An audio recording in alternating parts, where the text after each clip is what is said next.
What is the most resilient parasite? A bacteria? A virus? An intestinal worm? An idea? Resilient, highly contagious. Once an idea has taken hold of the brain, it's almost impossible to eradicate. An idea that is fully formed, fully understood, that sticks. Right in there somewhere.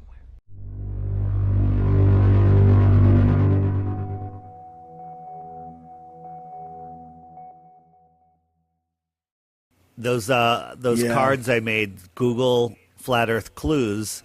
I've been passing them out to people, and people have been putting them everywhere. I've been putting them everywhere, and a couple from Texas, fans of the show, friends, came to New York and went out to dinner with Paige and I.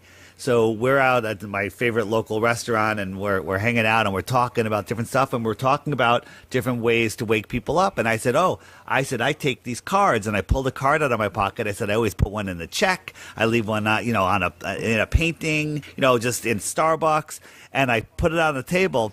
The waiter was walking by, saw the card in the corner of his eye, stopped, doubled back, and he goes, "You're the one putting those cards out." He goes, "I found one 2 weeks ago, and I haven't slept. I've been watching videos every night." So it does work. It does work. And I've been posting, NASA videos and stuff on my Facebook and stuff. And, my family, I would say not too long ago, I don't know if they know that I'm a flat earther. I think my sister does at this point, but all of the kids in my family they're getting it. My kids are flat. They know the Earth is flat, but they just don't want to talk about it.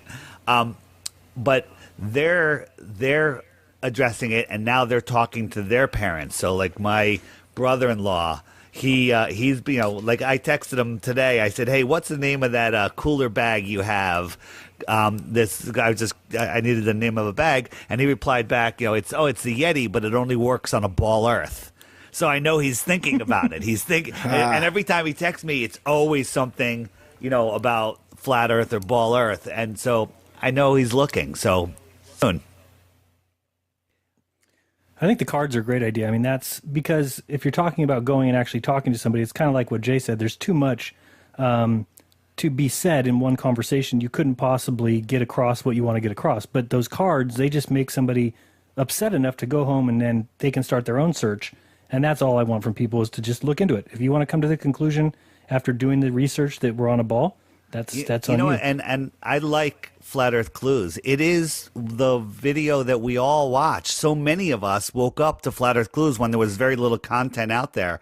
And for somebody for the first time looking into Flat Earth, Mark just talks very smoothly. It brings you through step by step, and he puts enough seeds inside that there's no way that they're not going to sprout.